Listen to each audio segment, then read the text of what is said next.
There he is, ladies and gentlemen. This coming Tuesday is Groundhog Day, a day which has its origins in the Christian holiday of Candlemas. Churchgoers traditionally celebrate that day with the blessing of candles, hence the name. And beginning centuries ago, people also looked to this midwinter day as a sort of long-range weather forecast. A clear day meant a lengthy winter, cloudy weather, and early spring.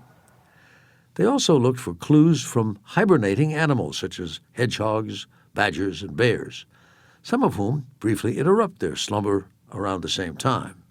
German immigrants to Pennsylvania settled on the groundhog as their creature of choice. A Punxsutawney newspaper first declared February 2nd to be Groundhog Day back in 1886.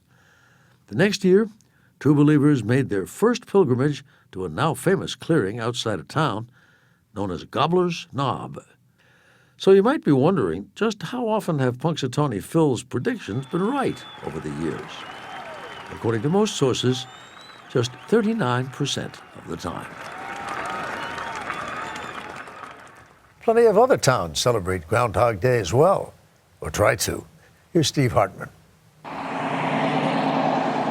When you think of Groundhog Day, you probably don't think of Sun Prairie, Wisconsin. But there's as much passion here as Punxsutawney. They've got a wooden woodchuck in the town square. The local bakery sells groundhog cakes. In fact, the only thing they're missing is a real groundhog. This was the Sun Prairie groundhog. You may remember him from last year, when then Mayor John Freund lent him his ear, and he took it. He says that he didn't see a shadow. Shortly after chewing his way through the mayor's ear, the Sun Prairie groundhog chewed his way through a metal cage and escaped.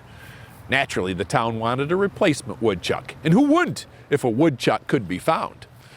Which apparently is easier said than done.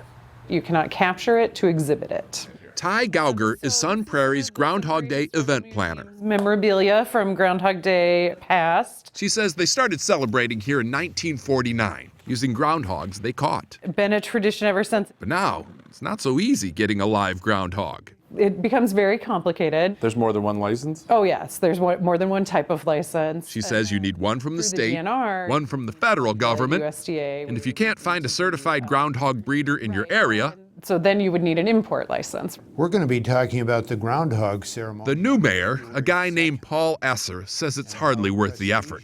And not just because of all the red tape, or because he's concerned about his own ears. After last year, He says it's simply not humane to hold up groundhogs like we do. yeah, I don't like that. No. His proposal? He's a wild animal. To chuck the live woodchuck idea entirely. Maybe we'll have somebody in a groundhog costume. What about a gerbil? Would you have an issue with a gerbil? He's domesticated, so I would not have. February 2nd isn't Gerbil Day.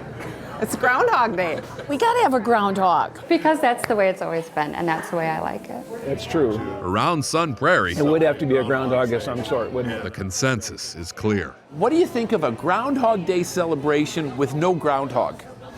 It'll just be winter from there on. Ah. And you were worried about climate change.